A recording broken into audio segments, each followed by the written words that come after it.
اهلا، رجعنا لكم فيديو جديد مع دولسي وبيلا. وفي هذا الفيديو حابين نوريكم ايش في فواكه او خضار ممكن تعطونها لكلابكم وتكون صحية وتكون بديل للتريتس، وممكن كمان تصلح كسناكس وما في منها ضرر.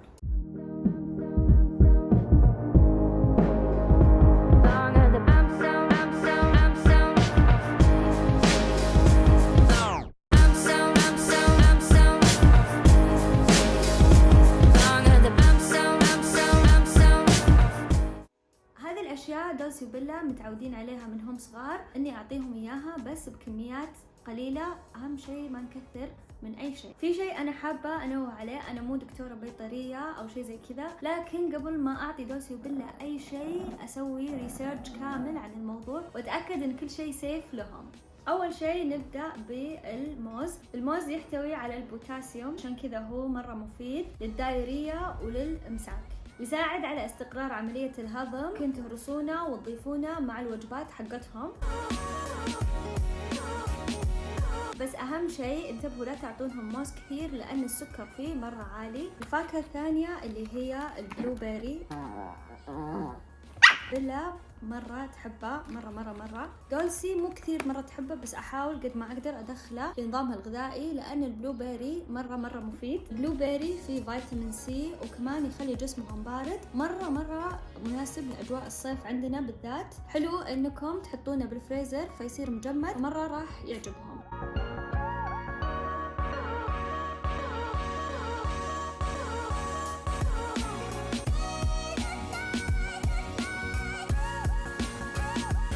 الفاكهة اللي بعدها اللي هي التفاح. التفاح طبعا غني فيتامين A وفيتامين C، بس أهم شيء نتأكد إن الحبوب مشيولة من الداخل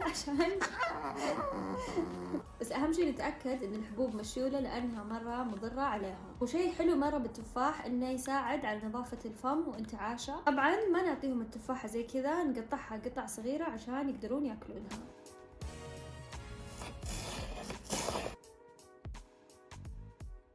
الفاكهة اللي بعد كذا الجزر. قطعوه قطع صغيرة وتأكدوا من نظافته وطبعا من قشره، وتأكدوا كمان من اننا نغسله مرة كويس. طبعا انا اعطي دولسي وبيلا الجزر الصغير اللي هو الميني كاروتس، احط لكم صورته بس الان مخلص من عندنا، ياكلونه يوميا. عادي تعطونهم جزر كبير لكن الافضل الجزر الصغير او يكون مقطع قطع صغيرة.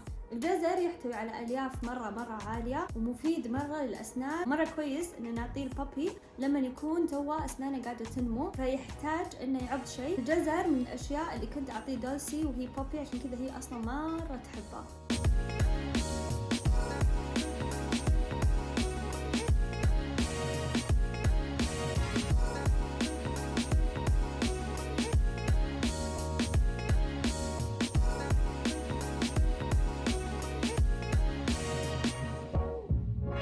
اللي بعد كذا اللي هو الخيار. الخيار فيه فيتامين كي وفيتامين سي وكمان فيتامين بي 1.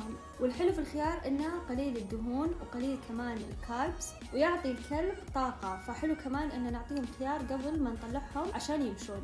واخر فاكهة راح احكي عنها اللي هي الفراولة. الفراولة فيها فيتامين سي وبي 1 كمان فيتامين بي 6 وفيتامين كي. الفراولة نعطيهم كميات قليلة لانه كثرتها تسبب دايرية وممكن استفراغ، فنقطعها كذا قطع صغيرة. طبعا في بعض الفواكه والخضار ممكن ما يتقبلونها لأن ما تعودوا عليها من هم صغار. وكمان كل كلب ممكن يفضل فاكهة معينة، يعني مثلا بيلا مرة تحب التوت، لو أعطيها توت أكثر من حبة عادي تاكلها. ودولسي مرة تحب الجزر. ممكن يكون عندهم تفضيل لفواكه معينة، هذا الشيء طبيعي، بس الأهم إن نعودهم على الفواكه هذه من هم صغار.